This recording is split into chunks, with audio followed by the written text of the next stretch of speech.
There is so much I could say about Bola. I've been lucky enough to meet him in person at various conferences, and he always shares so much insight.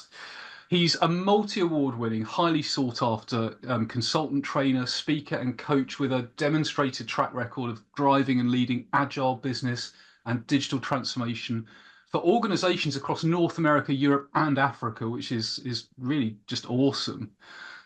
With a presentation entitled Product-Centric Organization, Path to Advancing People and Value, Bola, over to you. All right, thank you so very much. Thank you. It's a great pleasure to be here. I'm going to bring my screen up in a minute, but before that, I want to give a shout out or two to a few of my friends here. Brian, thanks for joining. Very, very good friend. She inspires me a lot. Obina, nice to have you here. A few other folks, Robert, nice to have you here. And, everyone.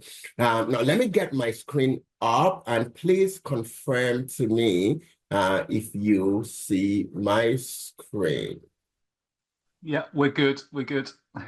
All right. So let's talk about something really interesting. Product-centric organization. What does that even mean? I thought personally that one way that we can advance people and value is when we,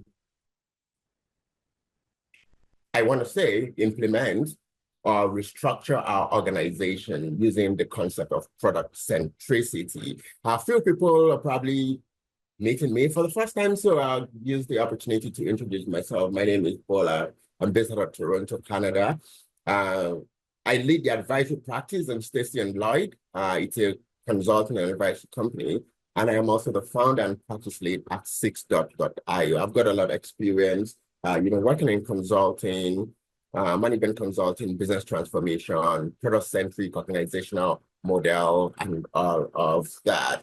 Now, I also understand that some people like to have an idea of how a presentation will go. So I've broken it into 3 parts. My presentation, that is. The first part will be understanding the trends and the evolution of organizational design.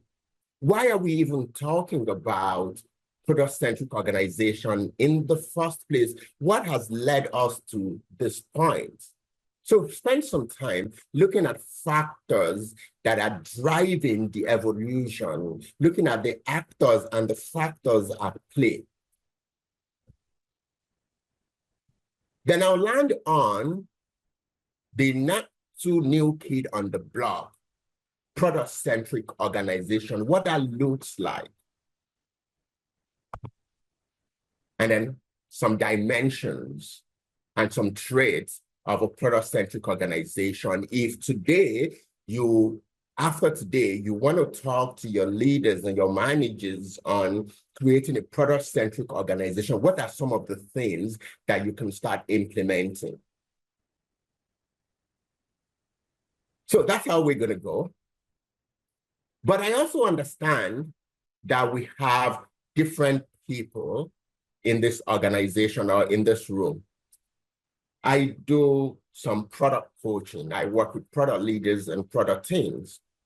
And one concept that I have come to value a lot is the concept of user persona. Now, by the way, I will be in Durban later this month or early next month. I'm going to be giving a keynote. And the title of my presentation is, You Don't Know Me. You Don't Know Me. Rethinking or reimagining product innovation. Products are ways of delivering value. Products are ways of addressing needs. They are vehicles.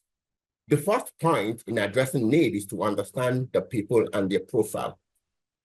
So I've adopted the same model, the same thinking in my presentation. So I've looked at 3 different personas. I mean, we're talking product-centric organization. Why not just introduce some product concepts. So we've looked at 3 different personas that can potentially be in this room or in this audience. And I've created things that I want to deliver to you from my presentation. So my first persona will be the people that make decisions in their organization. You are in a decision-making position. So if you're here, I considered you when I was coming up with this presentation.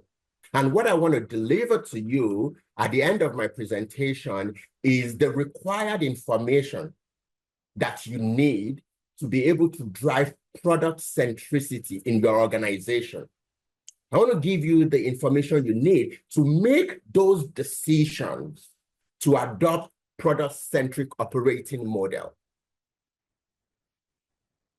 The second persona, the second group of people that can potentially be in this room are not the people who make the decisions. They're not the makers, but they are presenters, like business analysts, enterprise architects. We don't make those decisions, but we present information that will help the decision makers. So if you are here, I hope that at the end, you will have enough information that you can present to the makers of your organization to be able to implement some of the dimensions of product-centric organization. The third persona, the third group of people, they don't get to present, they don't get to advise, they don't get to recommend, they don't even get to make the decision, but they consume the results of the decision. Hey guys, let's implement Scrum. And those are the guys that will work in Scrum. Hey guys, let's move to this new operating model. Those are the guys that will move into new operating model. And I know some leaders of some organizations don't do enough in educating the consumers of the rationale behind those decisions. So I thought about you as well. So if you're here and what I want to achieve, what I want you to know, what I want you to get out is the understanding, the justification for why your organization may be transitioning to a product-centric operating model. So something for everyone, if you will. I decided to use this verse of the Bible. I apologize. It says, I made all things to all men so that I might, by all means, save some. So hopefully, if you're a consumer, you get to understand. If you're a presenter, you have enough information. If you're a maker, you can make those decisions. So let's start first with the why. Let's start first with the evolution, the trend in organizational design and organizational structure. I like to use this, but I will be very, very quick about this. This is the basic operating model, basic business model that organizations run on. Businesses were created for just one reason, primarily because there is a market, because there is a gap, because there is a geography, because there is a demography. And there are people in that market, there are people in that space, there are people in that geography, and they have a problem. And then a company is formed, an organization is incorporated with one responsibility of addressing that gap, of solving that problem. But for them to be able to do that, they will need to put in place internal set of capabilities. They will have people, they will have processes, they will have technology, and they will use effectively those internal capabilities, the people, the processes, and the technology to deliver some product, some service to that space, to that market, to be able to address the problem that they have. As long as the problem is being addressed, as long as the challenges are being addressed, as long as the gap is being filled, the people in that space, the people in that demographic, the people in that market will not mind parting with their money. And that's when organizations can make profit or loss.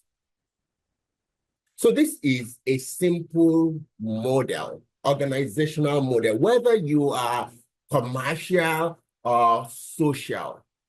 The difference is for social enterprise, the money is not coming from the customers, it's coming from some other people.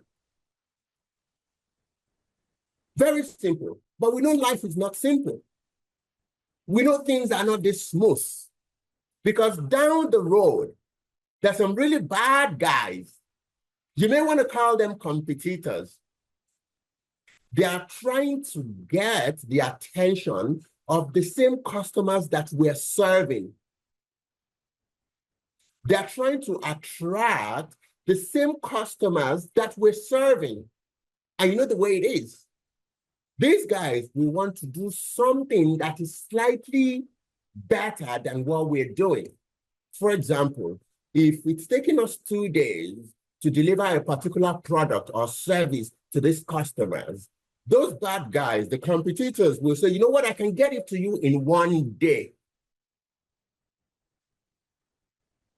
If we allow that to happen, in no time, profit will be out and loss will set in. In no time, we will be out of business. So what does that mean?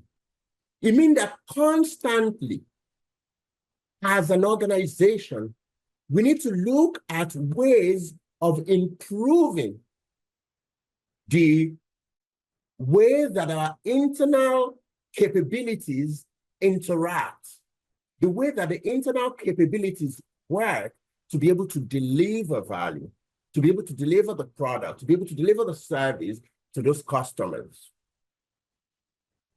We do that through innovation. We do that through strategy. And strategy is nothing without execution. Strategy will give birth to, what we call new product enhancement, new project XYZ. And then we need to execute that to be able to maintain the loyalty and the stickiness of these customers. So every organization operates this way. On the right-hand side, we have the people who are running the business. On the left-hand side, we have the people who are changing the way we run the business. So understand this. I'm laying some foundation here. Understand this. Before now, still using that model, things don't really change.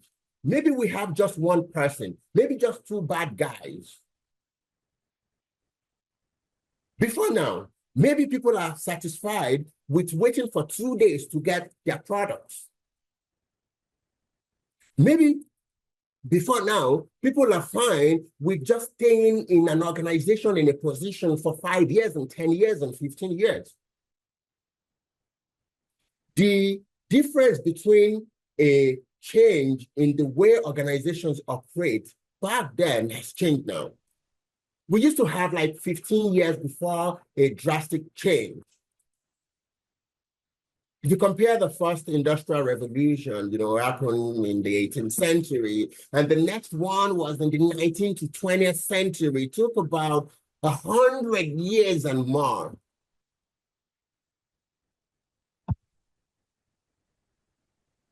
And then from the 20th century, things started changing really fast. Things started changing really quickly. Now we're somewhere here. And the way things change, the speed at which things change require us to have a different operating model. This is one of my favorite quotes, probably like the best quote that I've ever used. The world is changing fast. Before now, 10, 15 years, things are still the same. But now the world is changing fast. Before now, a big organization will always win. A big strategy will always win. A big brand will always lead. But because of the way things are changing, because of the speed at which we're experiencing change, right now, we need a new operating model. The big will not be the small anymore. It will be the fast beating the slow. So many things have happened in the last 4, 5, 6 years that have caused organizations to rethink their structure, to rethink their ways of working, to rethink their internal capabilities, to rethink how they deliver. There's been a lot of technological advancement. I mean, we're talking AI right now. 4 years ago, 5 years ago, yes, there was AI, but it wasn't taking over as we see now. Just 2 years ago, it was just, generative text. Now it's voice. Competition is intense.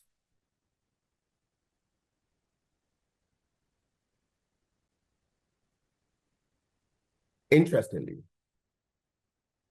one of the most profitable watchmaker is not even Rolex, one of the most.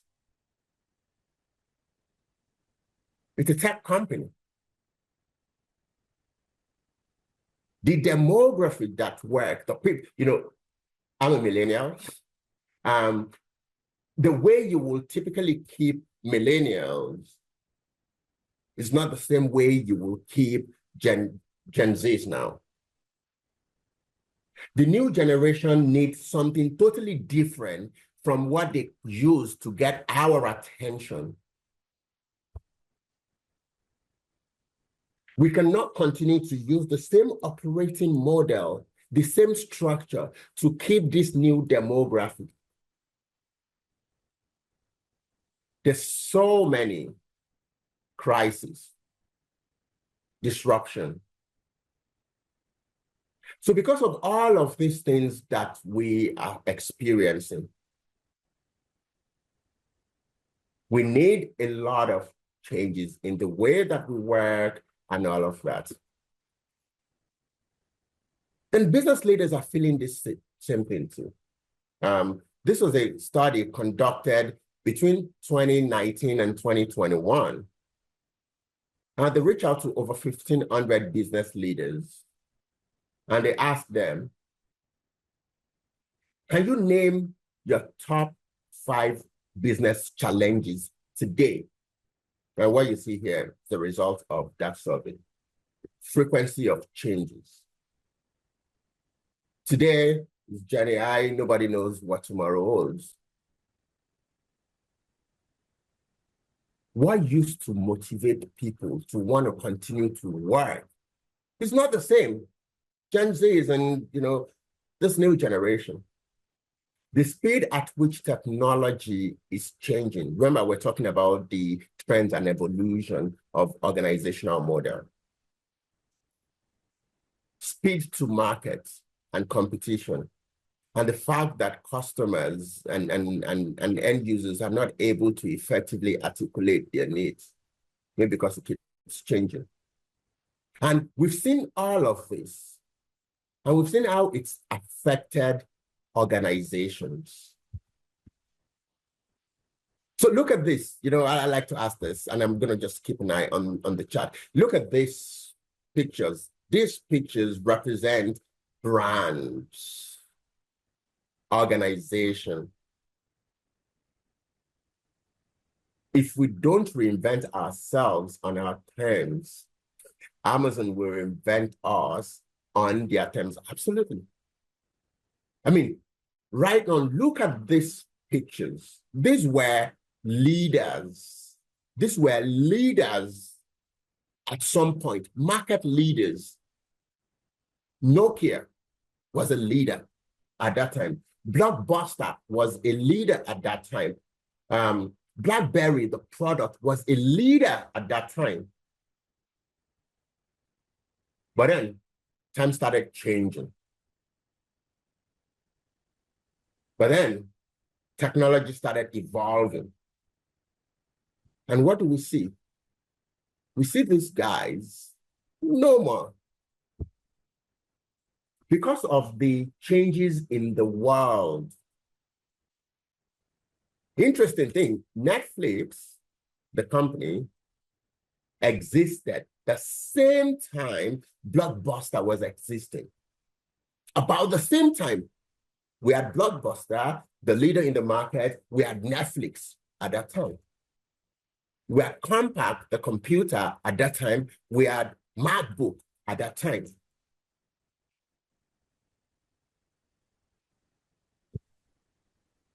These few companies, that's good that, Robert mentioned Amazon.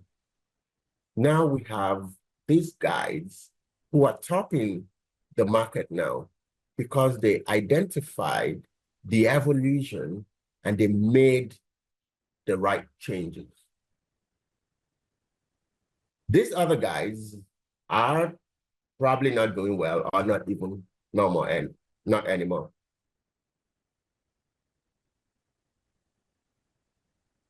Absolutely. Yeah, it may be because it keeps changing or they don't even know it. Thanks, Brian, for that. The quote that disturbs me a lot is this by Andrew. So the strategic inflection point, we're in that point right now. A strategic point is that moment where so many things happening, the evolution, a combination of technological innovation, market evolution, and customer perception require the organization to make a radical shift in the way they work, in the way they relate or die. That's what happened to the likes of Blockbuster. The market was evolving. People didn't really want to go a distance to rent a movie and be bound by time anymore. Customers started seeing movie enjoyment as not something that must be timed. When I want it, I have it. And those guys didn't make that radical shift. And that's why they're no more. So every organization needs to constantly listen to the direction that the market is going and change, and not leave that to chance. And I think a lot of organizations realize that in the last decade or so. A lot of organizations realized the need to change. And then we started the adoption and the implementation and transformation using agile. By the way, I'm an agile. And that helped or not. Because we saw this report. By the way, this report is from Age of Agile. Every year, they ask different organizations and people in those organizations if, one, they've implemented Agile, and two, the benefit that they're getting from that investment. So in 2023, just last year, This is what they said. They said in 2022, 71% of the people that responded to the study said they were either or very satisfied with Agile, implementing Agile.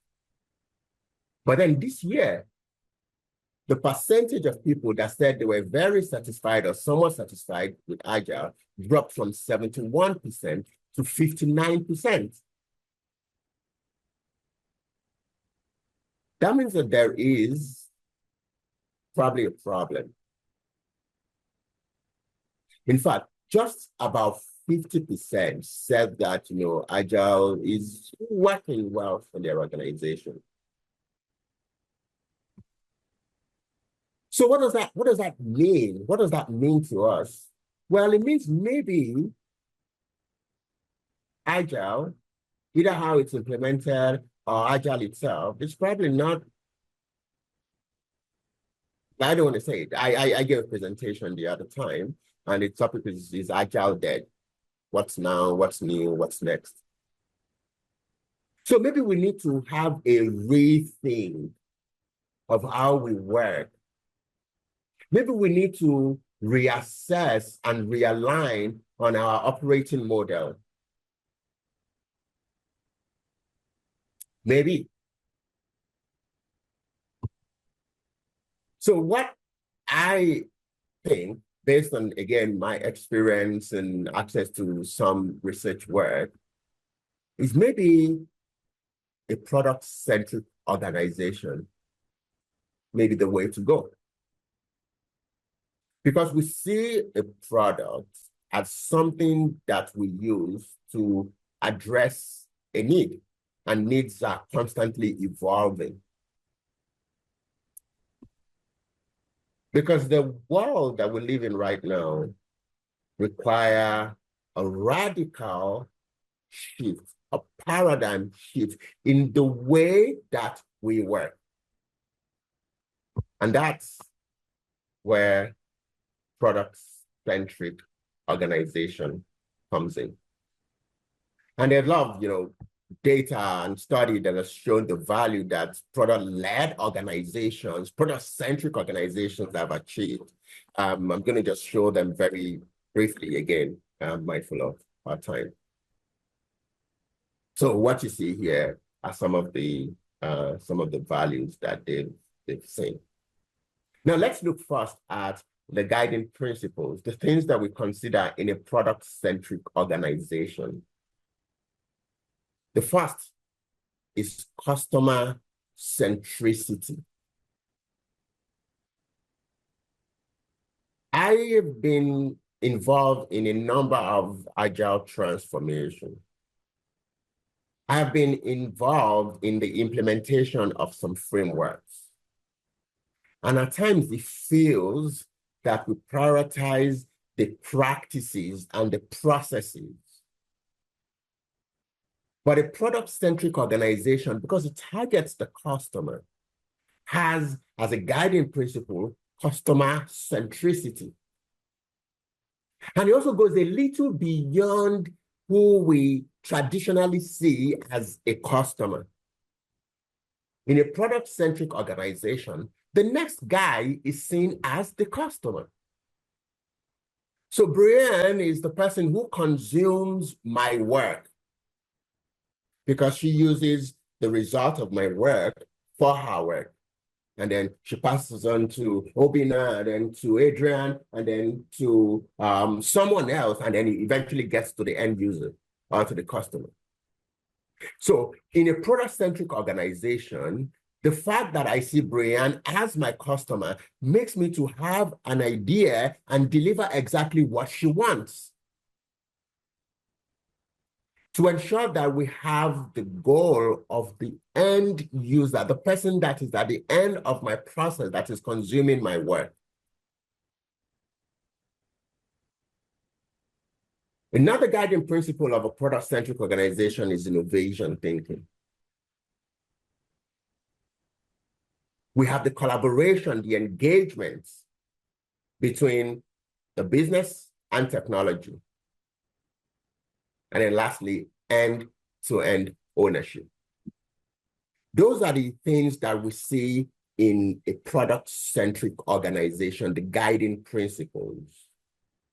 Now let's look at few dimensions, few things that you find being implemented in a product-centric organization. The first one we're going to talk about is alignment. Alignment. Alignment helps to ensure that everybody from the top of the house to the last guy is working on the same thing. One way to drive alignment is, again, something that organizations use, is the objectives and key results framework. You make sure that everybody is looking at the same thing, irrespective of your position, irrespective of where you are. So I have this picture here, just something to explain. The organization usually will have a mission and a vision.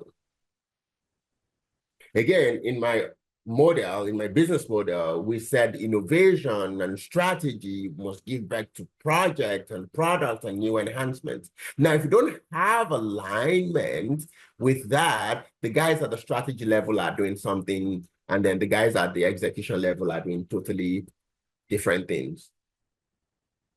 But look at how the objectives and key result helps to align everybody to a common purpose. We start with a vision and the mission of the organization. There's some that's set at the top of the house. And then strategies and strategic goals then come in. And then the work that the team will be doing will be measured based on how it aligns with the strategic goals. That's where the OKR comes in. Again, don't want to get too deep into OKR. There is an article that Adrian has just posted about OKR that you should. He helps everybody to be doing the same thing. He helps everybody. He's also outcome driven, outcome focused. When organizations implement OKR, you see that there is focus and effective prioritization. You see that it's outcome focused, inspires creativity and empowerment. He provides some sort of transparency from the top of the house to the last guy. That's one dimension, that's one element, that's one component of a product-centric organization. Alignment. It's when we have alignment that we can give autonomy to the team. Without alignment, we cannot have autonomy. The OKR framework helps to create that alignment.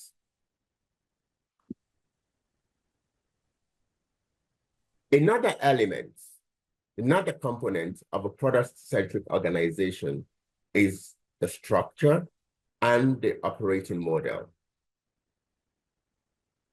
Traditionally, we will typically arrange folks by their function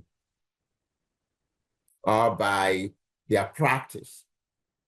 Now, what that does is it creates some silos. It doesn't create end-to-end accountability and ownership. But that's not going to work because of the evolution, because of the speed of change, because of the world that we live in, because of what we are seeing. We need a redesign of our organization. I'm not going to go into this. This is something, from McKinsey and Company. But we've seen lately organizations structuring their units around products. Organizations arranging their people around the kind of experience that we want the end users, the customers, the team to have. We have organizations using customer journey to organize their people. We have people being organized around value.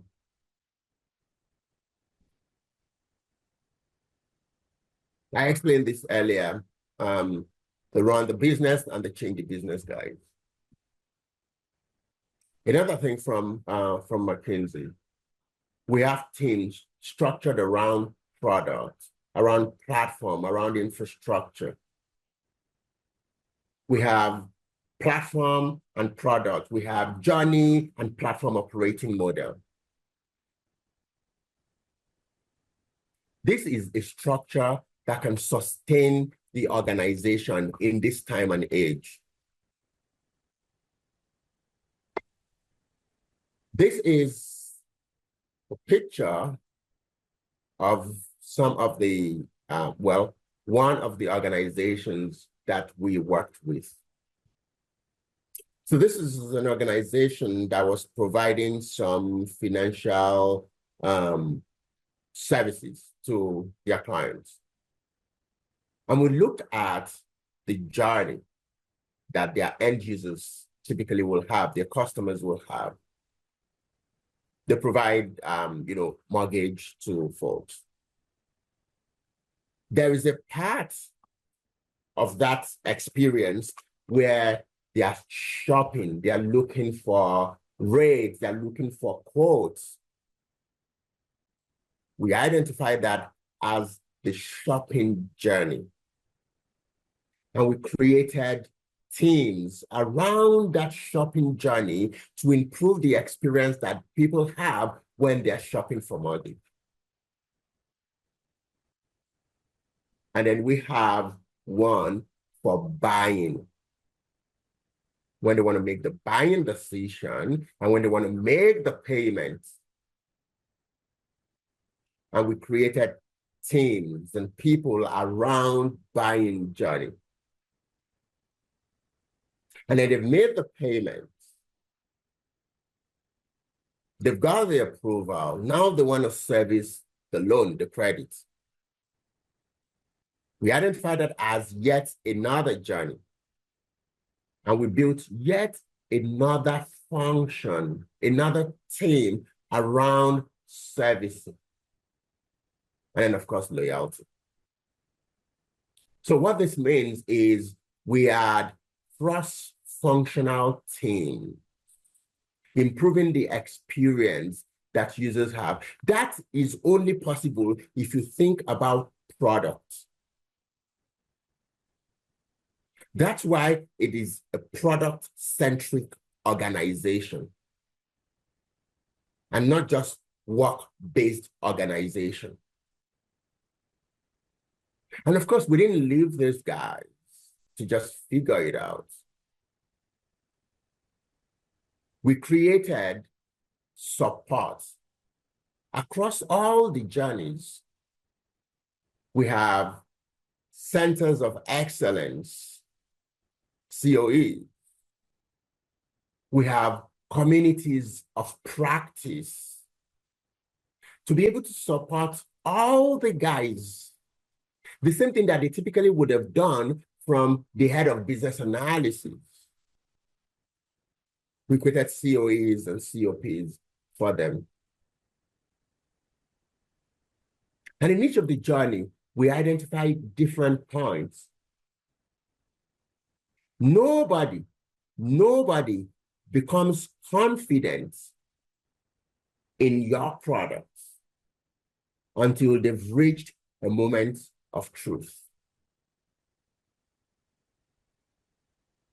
So we thought about that and we structured or redesigned the organization structure this way. This is what a product-centric organization typically will look like. And then, of course, the way that it works. Again, we align the organization's vision and strategy, and each function, each journey has their own vision, their own strategy, their own goal that's aligned with the organization's goal, organization strategy, organization vision. And then there are different times that they will meet. Each team will meet on a daily basis. They'll meet on a weekly basis. There'll be inter-team meeting on a bi-weekly basis. We'll also have like quarterly tracking. I mean, if you implement OKRs, you understand the quarterly tracking. And the interaction between, so the journey guys, the shopping guys are telling the buying guys, hey, this is what we're seeing, this is the feedback that we're getting. So when they move away from us and they go to you, make sure that you capture this. The servicing guys are talking to the loyalty guys. One fundamental thing that we implemented is the quarterly planning cycle. The quarterly business review and big room planning. So every quarter, you know, all the functions and all the teams will come together. Again, along the product line, along the journey, along the experience, along the value. They'll come together, they'll look at what has happened in the last quarter, they'll look ahead into the next quarter, they'll align, they'll define and identify dependencies and alignments. And they'll track what they've achieved and all of those things. We have this also implemented as part of a product-centric organization. And then the third element is governance. How decisions are made, how changes are implemented. Governance is such a critical element of an organization that can either break or make the organization. How do we make decisions? This again is by McKinsey, a study that was conducted by McKinsey and Company. They talked to a lot of people from different organizations. And this is what they found. They said over 70% of decisions are made at the top of the house. The CEO, the CEO, the SVPs make over 70% of decisions. This is not suitable for a product-centric organization.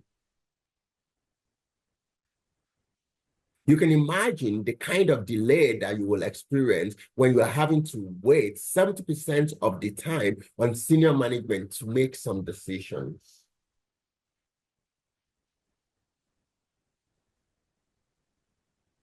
%, McKinsey and Company's research. In fact, more than 60% of the people that they engaged said there was no defined rationale or framework for decision making. No defined rationale. In fact, 82% of them said they were not carried along in decision making. Oh, they just said, let's do this. We're not consulted, but we're going to implement the decision anyways. This is not suitable.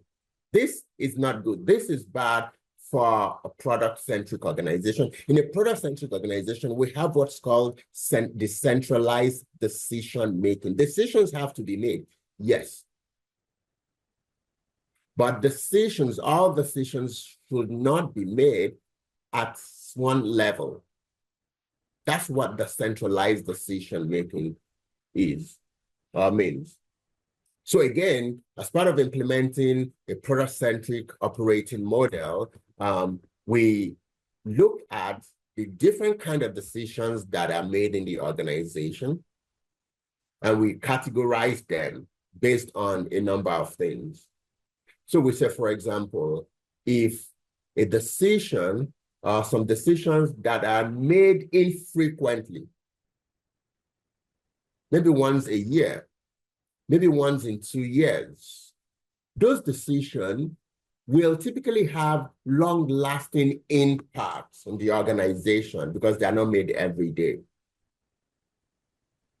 And those decisions have significant economies of scale. Well, maybe we can centralize those decisions. They have to be made at some level, maybe the executive level, maybe the C-suite level, maybe the senior vice president level.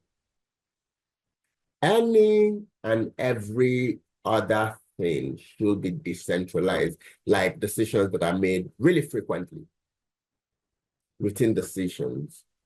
Things like what should be at the top of a team's backlog?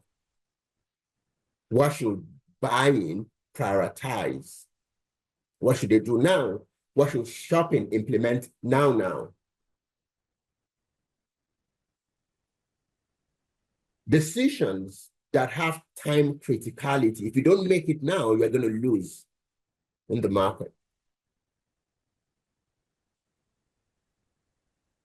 Decisions that require local information, local knowledge. Again, over 60% of them said they're not aware or consulted when decisions were made, but these are the guys that will implement.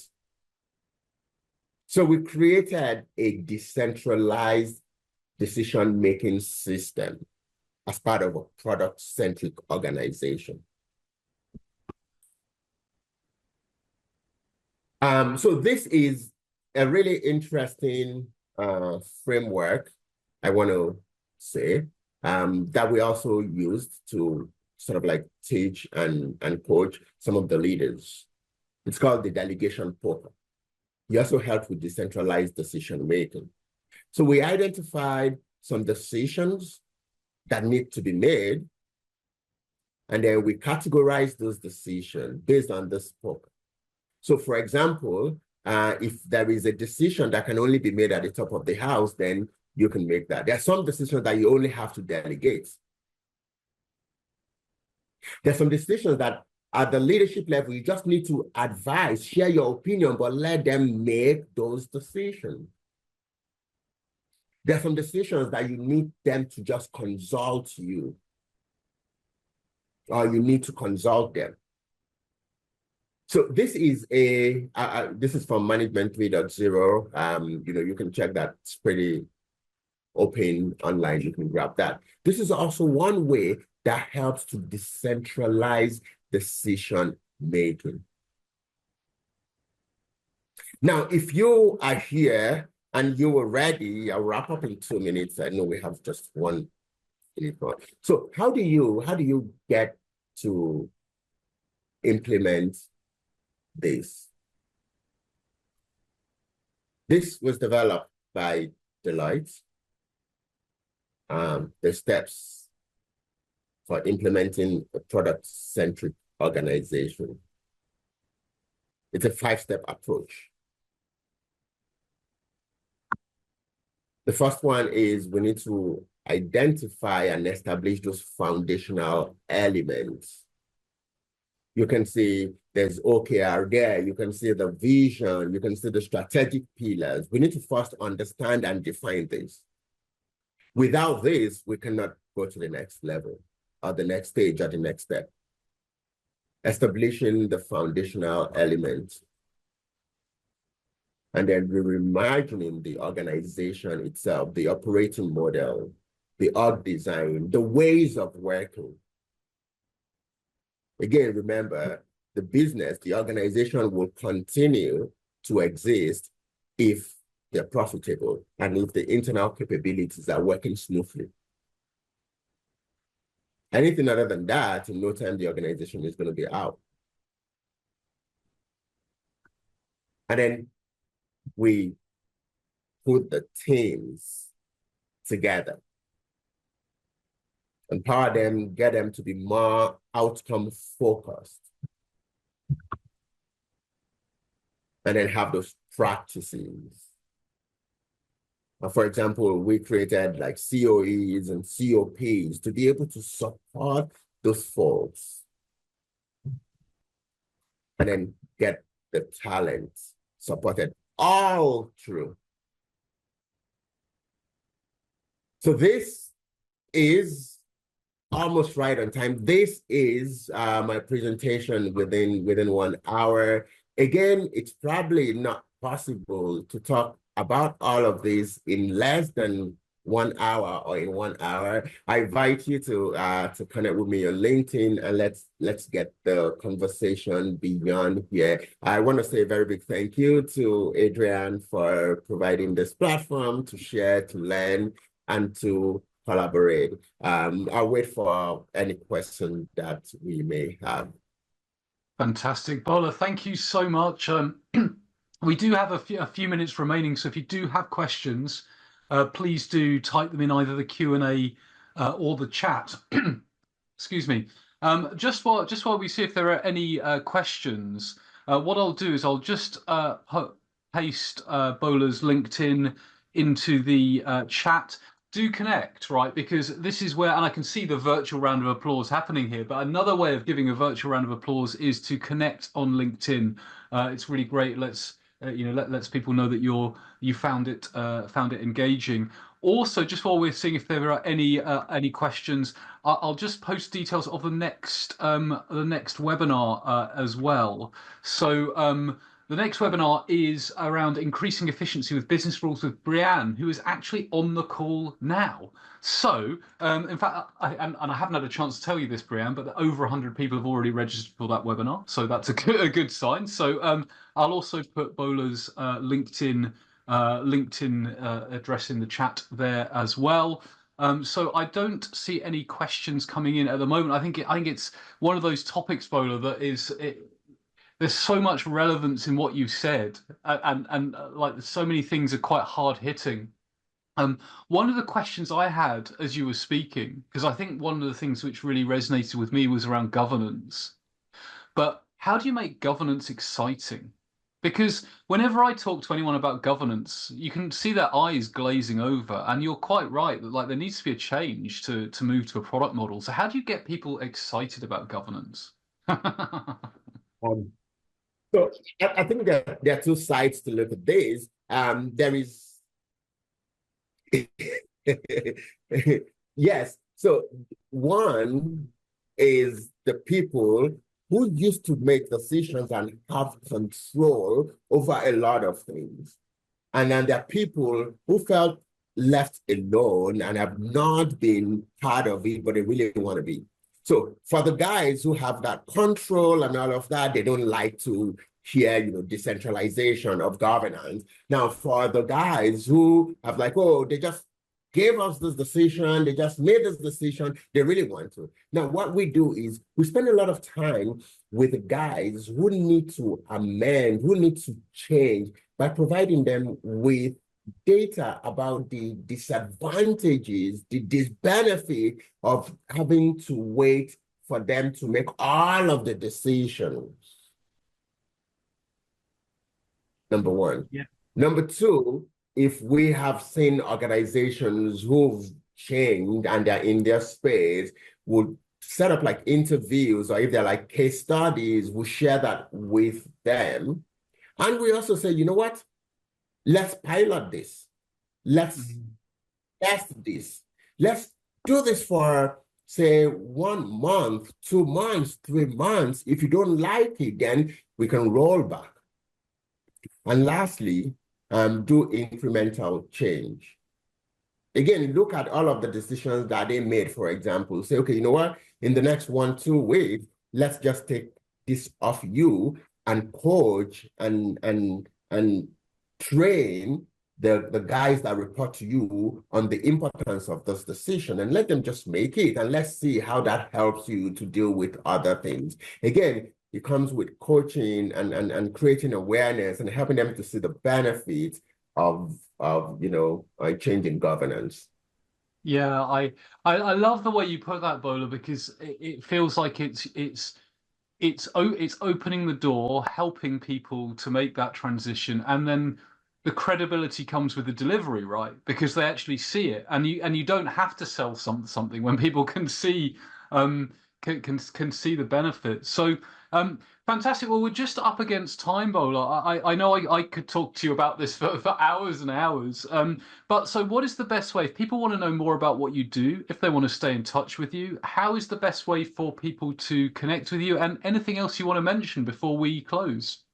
Absolutely. Thank you again. So, I do, advisory transformation. I also have an academy in Six Dots where we provide individuals with, training and empowerment to be able to become the better version of themselves. You can check the website of, sixdot.io, stacyandloyd.com, or you can just connect with me on LinkedIn. Really, LinkedIn is a lot easier for me because I spend a lot of time reading and learning and also engaging on LinkedIn. Fantastic. So follow you on LinkedIn, and then also check out Six Dots as well. So fantastic. Well, we are just about up against time now. So a huge thank you to Bola for taking time out of your day to speak to us here today. For any of you that have colleagues that might benefit from this, the recording will be available within about 24 hours. I just need to get it processed and uploaded, so it will be there. And providing you opted in, you'll also get an email which just gives you a link to the recording. So do feel free. People sometimes ask me, is it okay to forward that on to colleagues? Yes, of course it is. The more people that see this stuff, the better. The more we can spread these things out. So thank you very much for attending if you've attended live, or indeed if you're watching the recording. So until next time, yeah, have a great day, everyone, and see you again soon. Thanks again, Bola. Thanks, everyone. Bye.